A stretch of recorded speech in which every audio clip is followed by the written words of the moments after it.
What's up, everyone? Welcome to another edition of Processing Blue, where we process blue for you. I'm Alex Zietlow. He is Mike Kaye, and we cover the Carolina Panthers for the Charlotte Observer. Fresh off of the second OTAs practice session open to the media in our second week covering OTAs. And Mike, how you feeling? A little less soggy than last week. So Thank things are goodness. looking up. We have a great interview coming up with a man who can heave a ball more than 60 yards in front of him, who is also the stature or around the stature of the current starting quarterback for the Carolina Panthers. You will want to stay tuned for our interview with PJ Walker. But before we get into that, as I mentioned, not as rainy out. There were some drops here and there, but there weren't a lot of drops by the Panthers players. That's something that we'll talk about later on after the Walker interview. But there were some notable absences. Alex, which absences stood out to you, and kind of give us a rundown of what happened today on Yeah. Tuesday in OTAs? Yeah, we should probably focus on the availabilities of the players first up top. Tetairoa McMillan, again for a second consecutive week, was not practicing today. In fact, I didn't even see him on the field. So that is something to monitor. He was dealing with a quote unquote minor injury last week that Dave Canales said. And so it seems like that is still ailing him. Outside linebackers Jalen Phillips and Pat Jones were both not practicing today, though they were actually out on the field. They started out on the bikes, and then they ended up going to the outside linebacker group when individual drills and then team drills started going. So they were active and they were participating, but they weren't playing. They didn't have a uniform on. And then Robert Hunt was working off to the side as well. He was battling some soreness, according to Dave Canales. So his was injury related. It wasn't just a vet day like it was for Jalen Phillips and Pat Jones. And then the formidable Jared Harrison Hunt also didn't practice.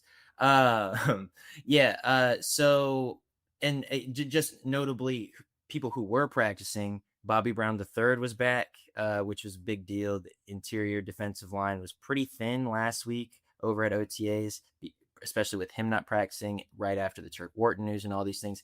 He's back. And then two players were wearing red no contact jerseys, inside linebackers Trevin Wallace and Bam Martin Scott. Mike, are you particularly worried about any one of those guys?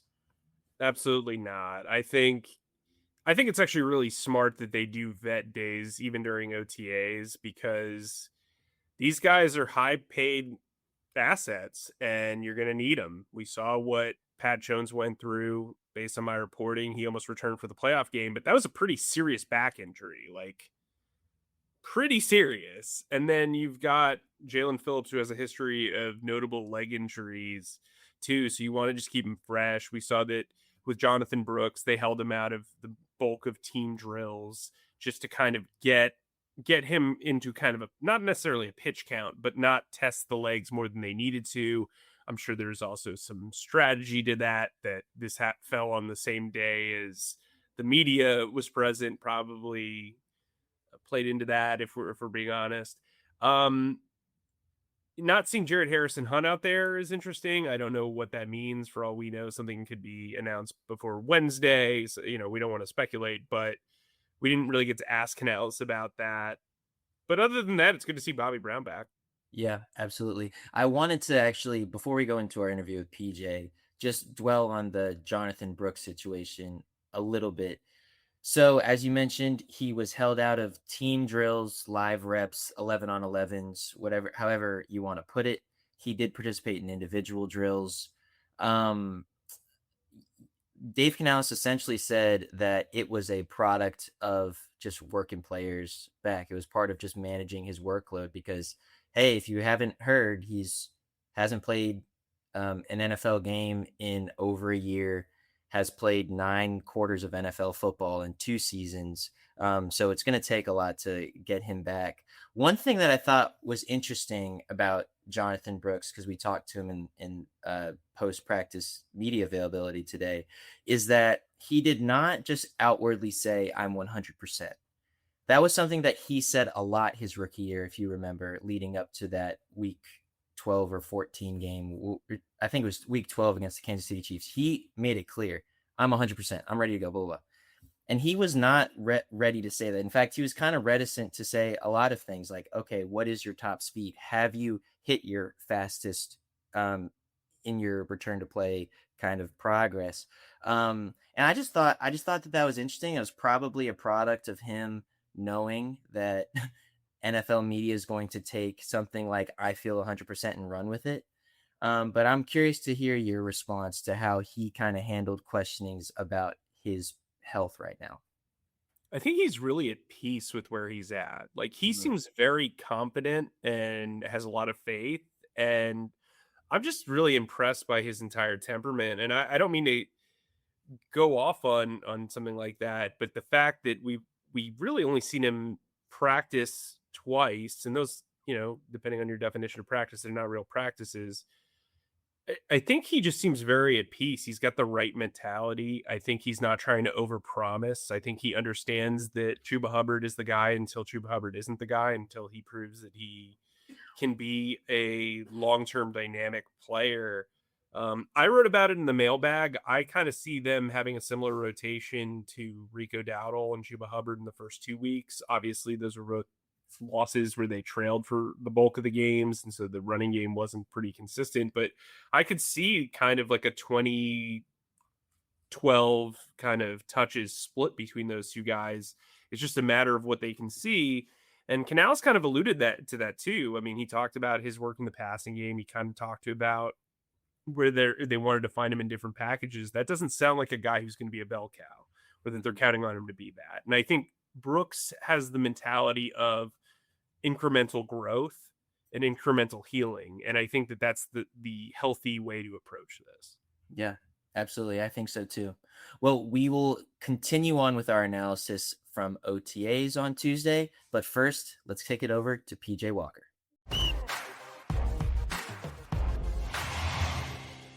And we are joined by the pride of New Jersey and former Carolina Panthers quarterback PJ Walker.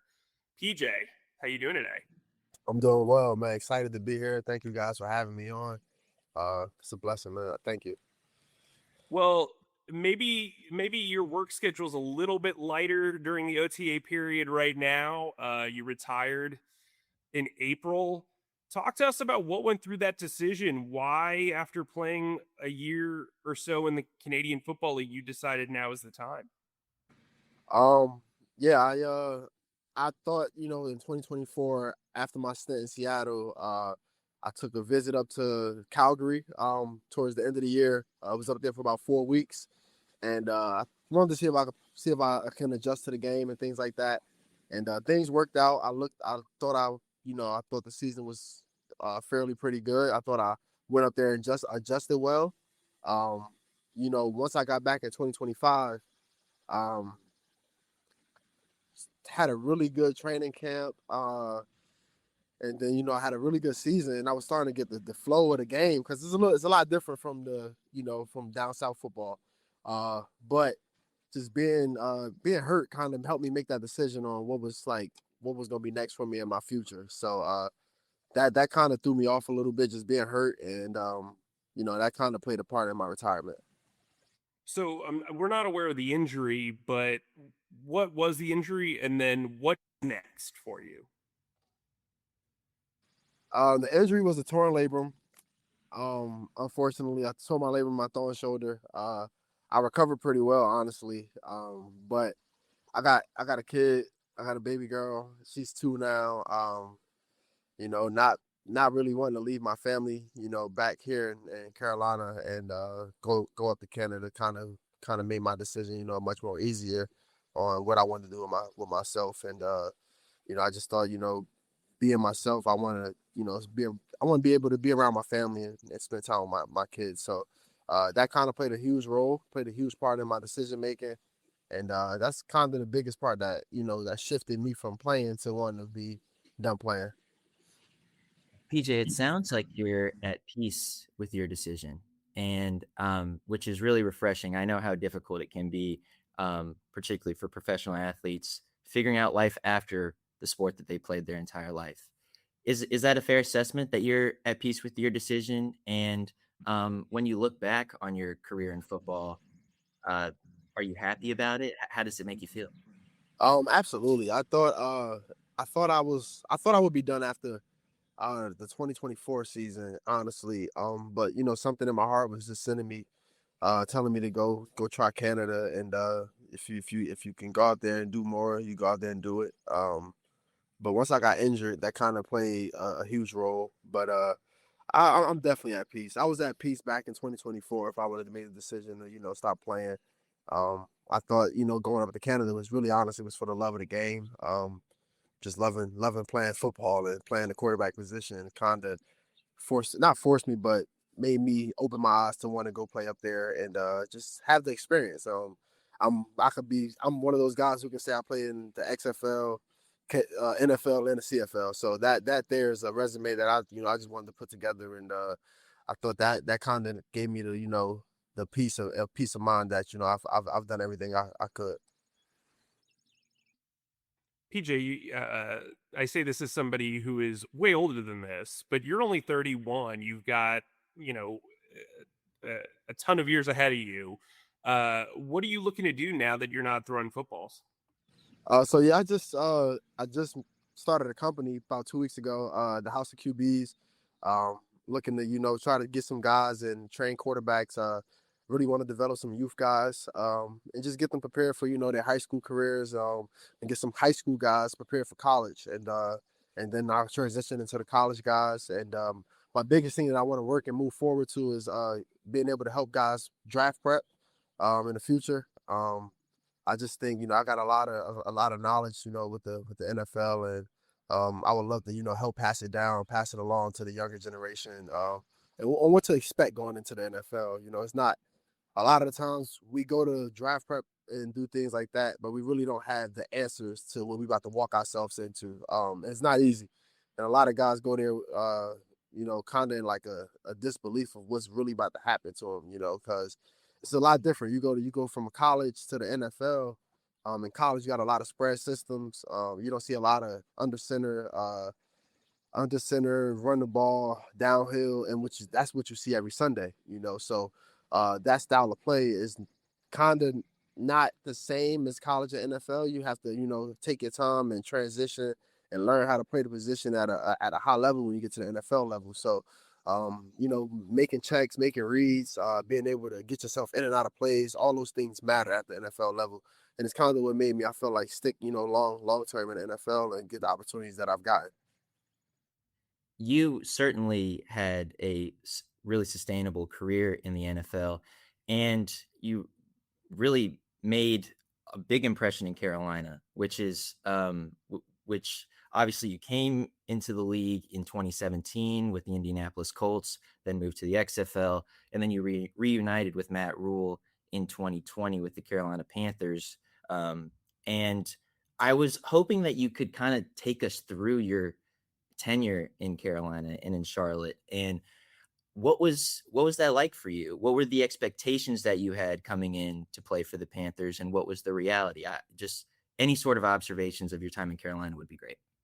Oh yeah, my time in Carolina was awesome. Mm. It was like a revolving door for quarterbacks at the moment. We had, my first year was me, Teddy, and Will. Then the year after that, it was me, Sam, and Will. Then moving forward, I believe Baker, Matt Corral, and Sam and myself was all in the quarterback room. So the room was just a revolving door at times.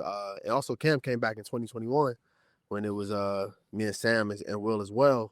But just to have the experience of being a Panther, I thought it was awesome. I thought that it was one of those experiences that you really had to understand what was happening around the building, understand the process of how things work. I thought it was a great opportunity for me to, excel and try to learn from a lot of guys. I was put in position at times to, to be there for other guys, and I think that was the most important part. Just having that leadership and that role to be for other players to have conversation with and lean on. I played for Matt in college, and it was just a lot of guys didn't understand Matt at the time either.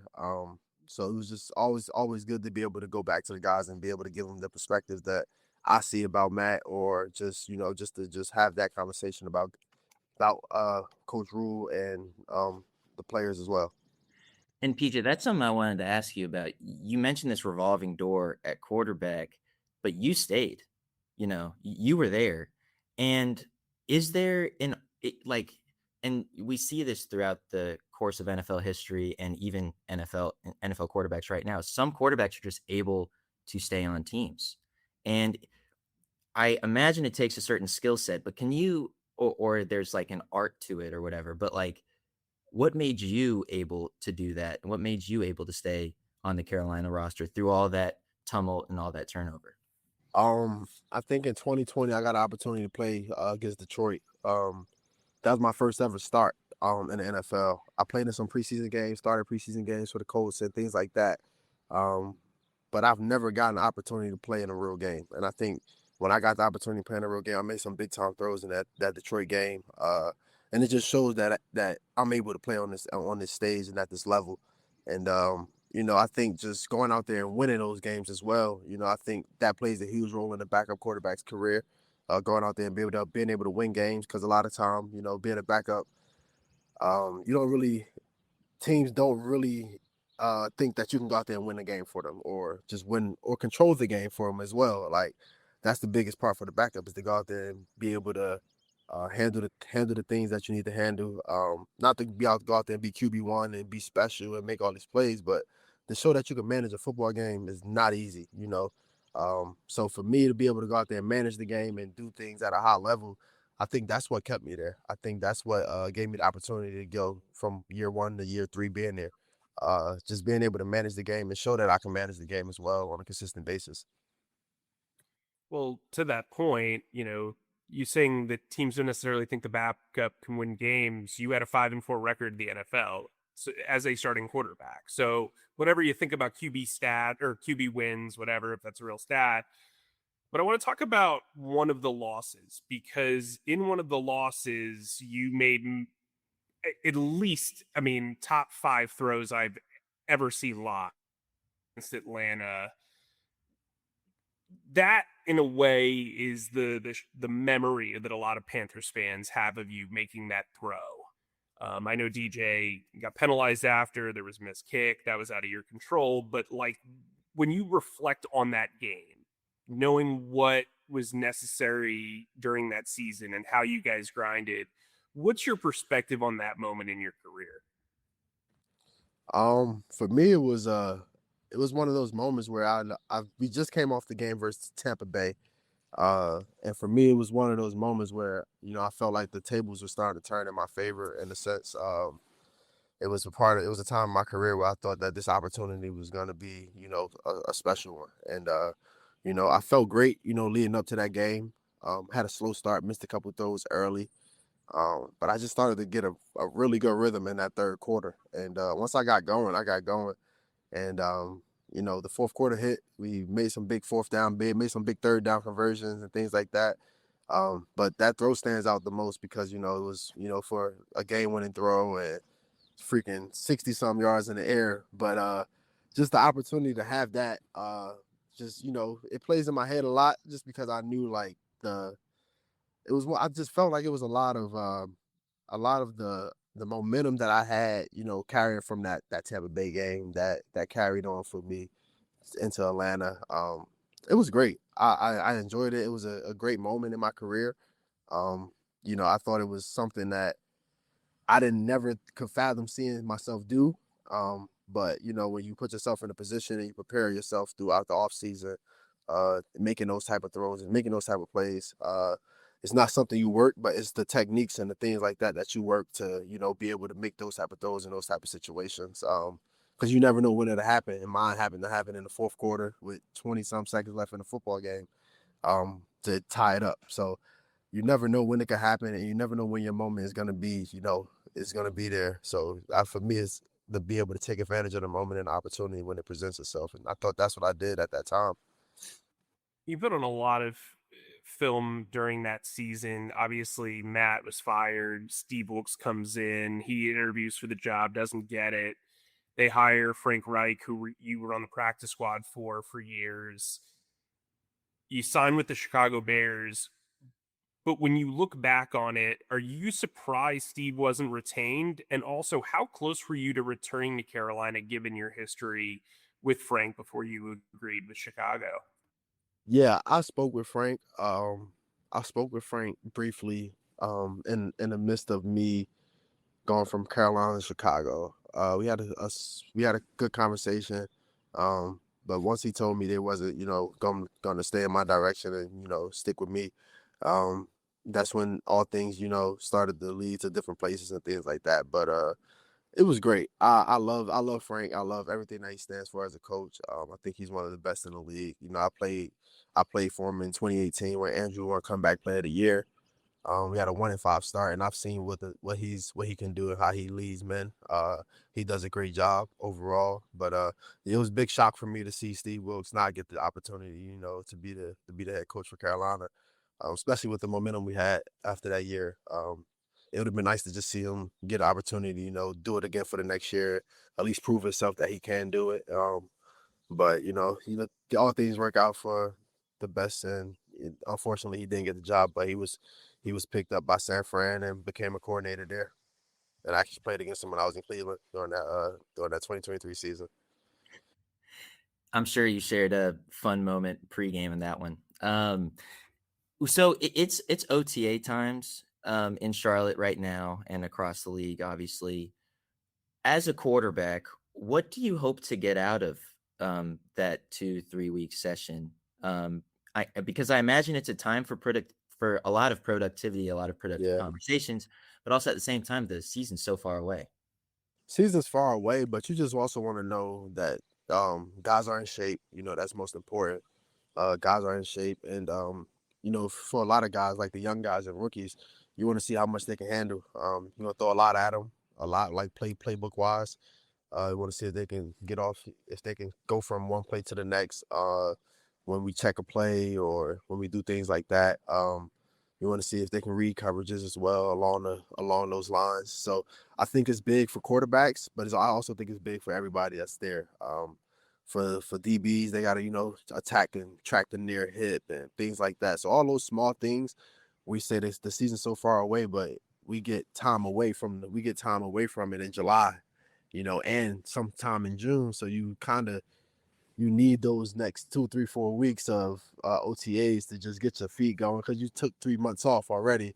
It's time to just get back into the rhythm of playing ball, and especially for a quarterback. For me, I attacked OTAs like it was the season for me because I always thought mentally they're always watching. You never know. You don't want to have a bad OTAs and then they're looking at you like you should have done better than OTAs and things like that. So you always got to go out there attack it like you're about to play a game. Every time I stepped on the field, for me personally, it was like a game mode because I never wanted to be shocked when I got to a football game. So I always had one speed and one speed only. When I was to approach it, yeah, I just think that these guys, for like the quarterback standpoint, they want to work on their timing and their footwork, and getting the ball out on time. And just want to see what they're throwing to, and making sure their receivers and the running backs understand we all on the same page. And we gonna have a good season. And building off that, I realize it's not a Processing Blue interview. That's Yeah. it's not an interview without bringing up Bryce Young. Yes. But I do want to kind of phrase the question in this way. We asked head coach Dave Canales how Bryce has kind of evolved as a leader and stuff like this heading into his fourth OTAs. And what he really brought up was how the quarterback room around him has provided him a really good foundation, a really good group of guys to enrich conversations in quarterback meetings and stuff like this. And one of the quarterbacks, you played with one of the quarterbacks who's supporting Bryce in this way, and Will Greer. And so I'm curious how you think will be able to help Bryce in this offseason. But then I also just want to hear your thoughts on Bryce Young as well. I think Bryce is great, man. I think Bryce will have a great year this year. You could just feel the momentum off of last season. They was just they was trending in the right direction.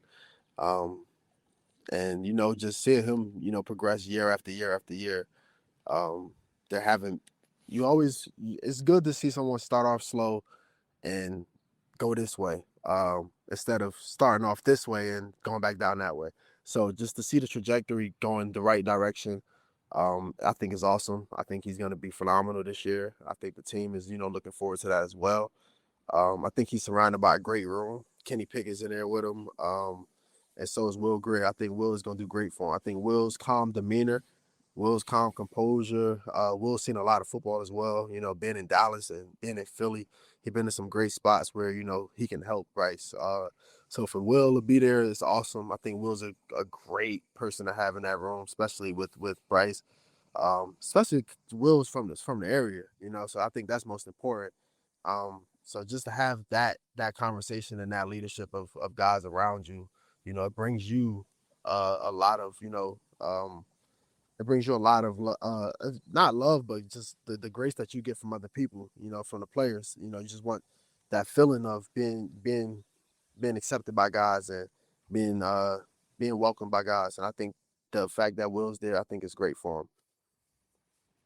Hey, Jake, the last question I have for you, there was went around the internet a little bit this weekend. Tom Brady basically kind of talking about practice squad players and their mindset. And some took it as a pretty negative slight. Some folks might have taken it as, well, you're in the NFL. At least maybe you're content. I'm just curious, as a guy who spent 3 long years on a practice squad in Indianapolis and then parts of your time in Cleveland, etc., what would you say is the mindset of a practice squad player, especially when they're a tenured guy who's on the squad for maybe more than a year? And what advice would you give that player based on the experience that you have? Yeah, so from my experience, I would say early in my career, I did whatever it took, to just stick around. I returned kicks when I was in Indy. I did receiver. We only got one football. There's only one quarterback that's able to play. We had Andrew Luck come back in 2018. Jacoby Brissett was taking all the scout team reps. So I'd go play running back or I'd go play receiver. Anything to put myself in position to, help the team and do things that, I'm not probably there to do, but we got a receiver that's tired, I'll go play receiver. We got a running back that's tired on the scout team, I'll go do that. And they just found ways for me to just stick around, and it also shows your versatility as a player. Because you just never know, man. I want to be a quarterback, but I also know that there's only one football, like I said, and you just gotta find your way in the door. And for me, I got opportunities in practice when I was with the Colts to make plays and things like that throughout the years, but I would get limited reps, just because of the quarterback room and how it shook out. And but I took advantage of every rep I got. And like during OTAs time with Andrew Luck, never really practiced during OTAs, so I would get a lot of the reps with the backups. And I just took advantage of those ones. Those was huge for me. And it kind of helped me, transition into the XFL, because the XFL was like kind of a lot slower for me because I done practiced against so many really good players in the NFL over the time. And it all plays out. And I would say I think that was the biggest thing for me, is just the transition from, that NFL practice squad to going out there playing games in the XFL. And just having, live reps. I think that was the most important thing I needed as a player, because on practice squad, you don't get live reps. A lot of your reps are just practice reps. You get a free guy running, you're not really sacked, or you don't really, it's just not realistic. And then once you get an opportunity to go play, then that's when everything's become realistic, and you actually can show what you're able to do. Later in my career, when I was on practice squad, I prepared like I was gonna play. Because I'll be down going the first 3 days of the week. Next thing you know, I'll be up Sunday. So I prepared every week like I was gonna play. I could give an example. My first week in my time in Cleveland, I got there week 1 of the season. I was starting week 5, so I had to pick up a playbook within 4 weeks of trying to transition. So I was there on practice squad, but I also knew that I could help this team somehow, some way. But I prepared as the backup. I prepared as I was gonna play that week. Even though I just got there week 1, I wasn't ready to play. I didn't know anything, but I thought my opportunity would come, and it came week 5. So that was the best part about it. Awesome. Well, PJ, thank you for joining the Processing Glue podcast and Processing Glue with us. We're gonna try to see how all this stuff works out with the QB tutoring and everything like that. So thank you for joining us on Processing Glue. I appreciate you guys having me. Thank you. Yeah, thanks, PJ. This is great. No problem. And we're back. Mike, that was just really good. I loved what PJ had to say on a lot of things, but particularly his time in Carolina. Yeah, I mean, he was always a guy that I thought was very thoughtful in interviews. I remember doing a story on him, just kind of getting to know him when he got named the starter. And he was just so forthcoming and just so thoughtful and self-aware. And I think it's really cool that he's going to be able to mentor young quarterbacks moving forward. I think, again, he is very self-aware. He's very humble, but he has also been seasoned by all the stuff that he's done. He even mentioned he's one of the few players to play in the XFL, the CFL, and the NFL. He people don't I don't know that people realize, but he was a pure practice squad player for 3 straight years to start his career, and then when Matt Rule got to Carolina, they signed him. It takes a lot for a guy to be a full-time practice squad player for 3 years and not kind of move on to different things or go out. Like he said, he eventually went to the XFL, and then Matt Rule signed him. But I just think he's an impressive guy.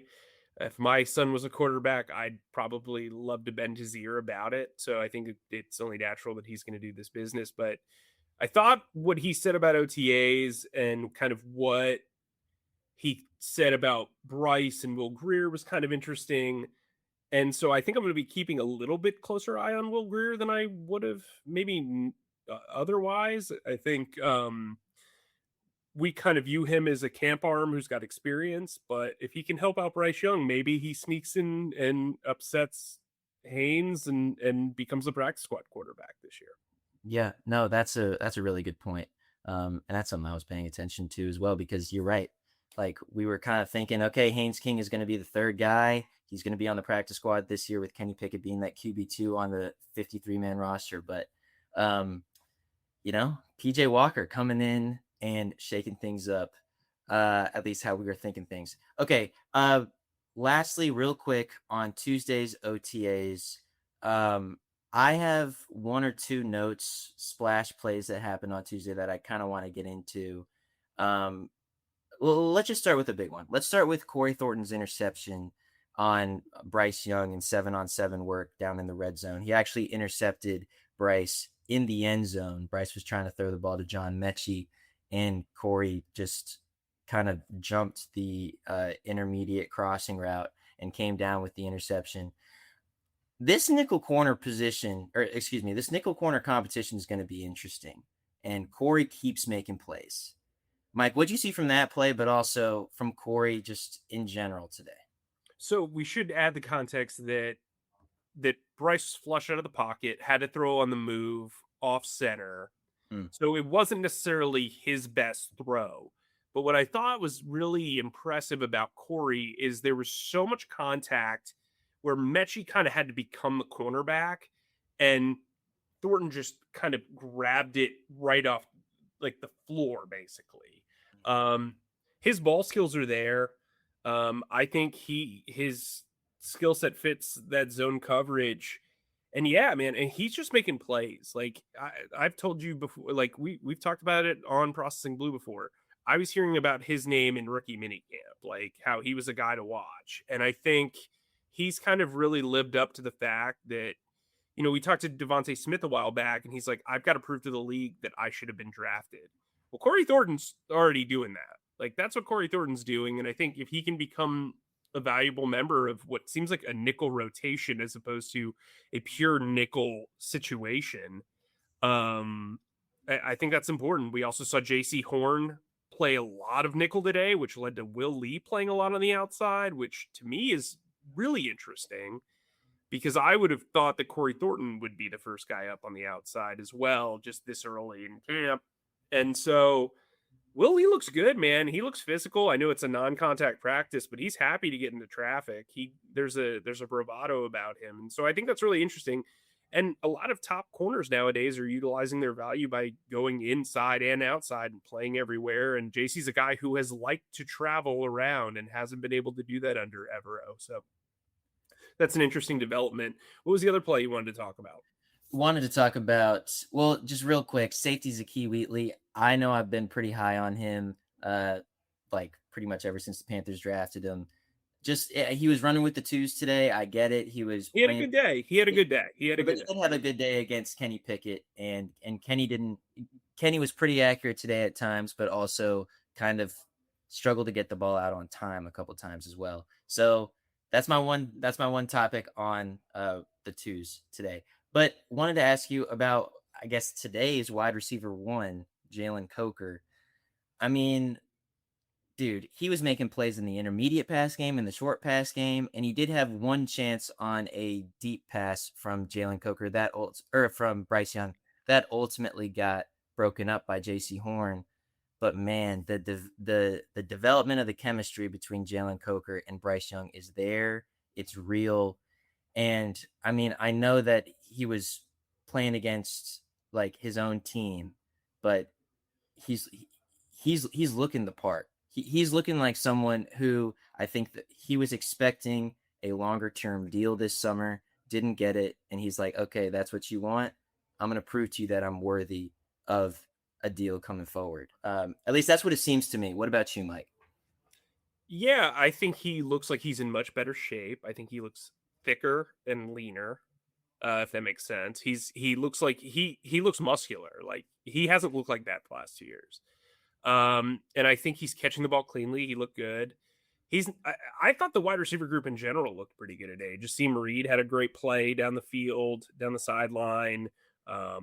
Xavier Legette had a really nice hands catch across the middle. David Moore and Bryce Young continue to play catch around a mythical defense at times, it feels like.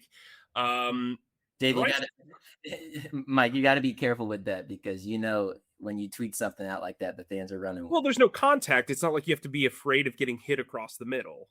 Yeah, I know, but I'm just saying. I'm not like hating on the defense because the defense made some plays today. I mean, Corey Thornton had the pass breakup. There were a couple of other pass breakups during the day. Thomas Incoom turned Chandler Zavala and Stone Forsythe inside out, and I think they had a miscommunication on who was to pick him up, but he looked incredible on this one rush.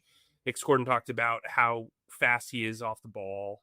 I thought just in general, it wasn't as competitive. You know what's interesting? You know how Rob Hunt was like, Jalen Phillips changes like the tone and it was noticeably not as competitive or like as chippy as it was the previous practice. Maybe it's because it didn't rain a lot, but it was competitive. And I thought, there was a play that J.C. Horn made where I thought J.C. Horn was going to get hurt. It was like a go ball down the sideline.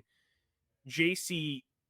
caught up to the wide receiver. I'm forgetting off the top of my head. He kind of turned his body awkwardly and then broke it up. And it was just an impressive play. Like, I think the defense and offense took turns doing well, but I think where I'm at is I have like heading into training camp, David Moore's got a roster spot. Like, I don't know if it's like etched in stone, but I feel like you can write it in pretty significant colored pencil. Like maybe a green pencil. I don't know. No, but that's interesting that you say that because he has been looking good. He looks better than he has, at least in these two OTAs, for whatever it's worth. He has looked better or at least made more plays than guys like John Mechie and Jimmy Horn Jr. Now, that doesn't mean absolutely anything. I don't want anybody to it's going to happen. Somebody's going to take this and run with it. But it's just interesting how much talent and how much competition they're going to have in that wide receiver room. And I think that was something that was highlighted in this whole thing. Also want to mention, spoke to Trevor Etienne today, already screwed up. The formerly known as Trevor Etienne is Trevor Achane now, and has always been, for what I've heard. Travis's brother came out when he signed with New Orleans and said, look, you guys are pronouncing my name wrong. I've tried not to correct anybody because then you have to correct everybody. It is Achane. So there you go. It is confirmed. Trevor and I had a nice laugh over it. We went back and forth. Also had a lot of positive things to say about Lee Hunter. Just likes the way he's wired and his mindset and all that stuff. But yeah, I feel like that's that's the biggest takeaway from today. Not the HN, but like the whole thing. Wide receiver is going to be fun during training camp. It was also cool to kind of see Chris Brazzell line up against Mike Jack, which I think is the ultimate test. Like, JC's very good in practice. Mike Jackson might be a top 3 practice player on this team, and I think he brings out the best in some of these young guys. Absolutely. Well, Mike, with that, here we go. Thanks, as always, for listening to our pontifications on all things Panthers with Mike Kaye and myself and our wonderful producer, Zach Dennis. Please subscribe and follow us on Spotify, Apple Podcasts, or wherever you get your podcasts by searching Processing Blue. And if you watch us on YouTube, please subscribe to our YouTube channel and click on the bell icon to get notified whenever new episodes drop. And finally, please be sure to stick to charlotteobserver.com for all of your Panthers needs. Mike, stay humble, stay creative, and keep processing. Zach, that's a wrap.